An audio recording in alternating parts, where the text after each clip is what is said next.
কেউ যদি আঙুল তোলার চেষ্টা করেন আপনারা আমাদের খবর দেবেন, আমরা সুমন্তর করে দেব, কোনো অসুবিধা হবে না।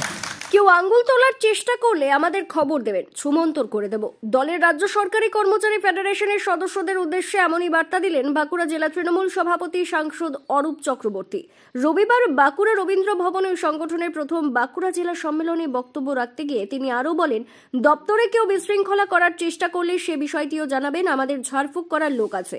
এমনকি এদিন তাদের সংগঠন করলে বদলির ক্ষেত্রে রাজ্য সরকারি কর্মচারীদের বিশেষ সুবিধে পাওয়া যাবে, সে কথাও জানাতে ভোলেননি তৃণমূলের জেলা সভাপতি সাংসদ অরূপ চক্রবর্তী। বাঁকুড়া জেলা তৃণমূল কংগ্রেস, যুব কংগ্রেস, ছাত্র পরিষদ, মহিলা তৃণমূল কংগ্রেস, সংখ্যালঘু, ট্রেড ইউনিয়ন সকলে আপনাদের পাশে আছে। আপনারা এখানে সংগঠন করতে গেলে কেউ যদি আঙুল তোলার চেষ্টা করেন আপনারা আমাদের খবর দেবেন, আমরা সুমন্তর করে দেব, কোনো অসুবিধা হবে না। আপনাদের কাজের কোনো অসুবিধা হবে না। দপ্তরে কেউ বিশৃঙ্খলা করার চেষ্টা করলে আমাদের খবর দেবেন, আমরা ঝাড়ফুঁক করার লোক আছে, আমরা ঝাড়ফুঁক করব। একদম গর্বের সঙ্গে সরকারের সঙ্গে থেকে আপনারা কাজ করুন, কারণ আপনারা যদি কাজ না করেন, সংগঠনটা না করেন, তাহলে আপনাদেরও অনেক অসুবিধা আছে। বিভিন্ন সময় অনেক কর্মচারীদের ট্রান্সফার হয়ে যায়, অফিসারদের হয়ে যায়, যেগুলো হলে আপনাদের কাজ করার অসুবিধা হয়, প্রোগ্রেসের অসুবিধা হয়।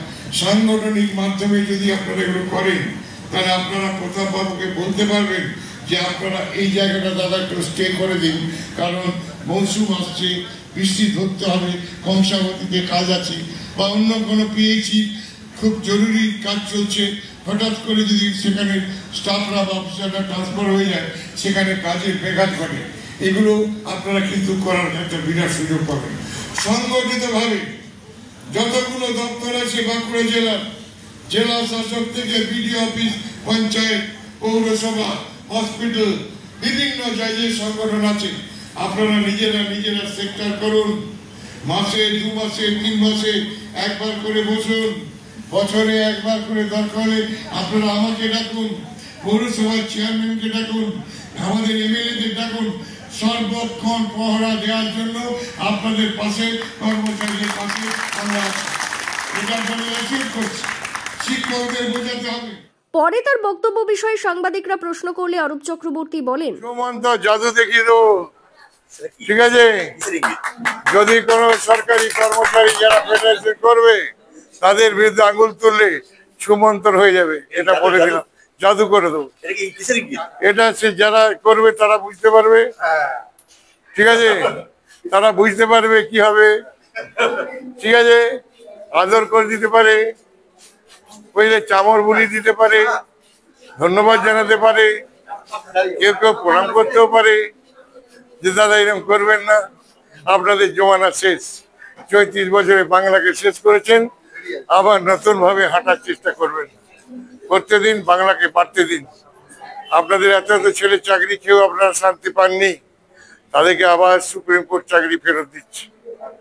বিরোধীদের বিরুদ্ধে সরকারের বিরুদ্ধে অপপ্রচার করছেন, টাকা খাওয়ার গল্প করছেন, আর যারা টাকা খেয়েছে তারা তখন বিজেপি নেতা, তাদেরকে ধরুন, তাহলে কাজ হবে। তৃণমূল সাংসদ অরূপ চক্রবর্তীর বক্তব্যের প্রতিক্রিয়া দিতে গিয়ে বাঁকুড়ার বিজেপি বিধায়ক নীলাদ্রি শেখর দানা বলেন, এটা ওদের হচ্ছে পাঠশালায় শিখেছে, অস্তিত্বের লাস্ট মর্যাদার লড়াইয়ে যেভাবেই হোক টিকে থাকতে হবে এইসব কথা বলে।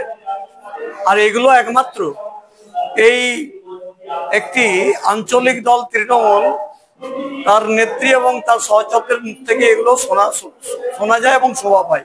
আর যে সম্মেলনে আজকে করলো, আজকে সেই যারা উপস্থিত ছিল তারা এই 2026 সালের নির্বাচনে ভোট দেবে ভারতীয় জনতা পার্টিকে, সবকা সাথ, সবকা বিকাশ, সবকা বিশ্বাস, সবকা প্রয়াস। কোনো লাভ নেই। আমি সংসদ বাবুকে বলবো, আপনার যথেষ্ট বয়স হয়েছে, অনেকটা বয়সের মধ্যে আপনি বিলং করছেন, আপনি অন্তত এই হাস্যস্কর কথাগুলোকে না বলে আপনি নিজের একটু যত্ন নিন, শরীরের প্রতি যত্ন নিন। এইটুকু ঈশ্বরের কাছে প্রার্থনা করি যেন আপনি সুস্বাস্থ্যের অধিকারী হয়ে থাকেন। ব্যুরো রিপোর্ট, দক্ষিণ বাঁকুড়া দর্পণ, বাঁকুড়া।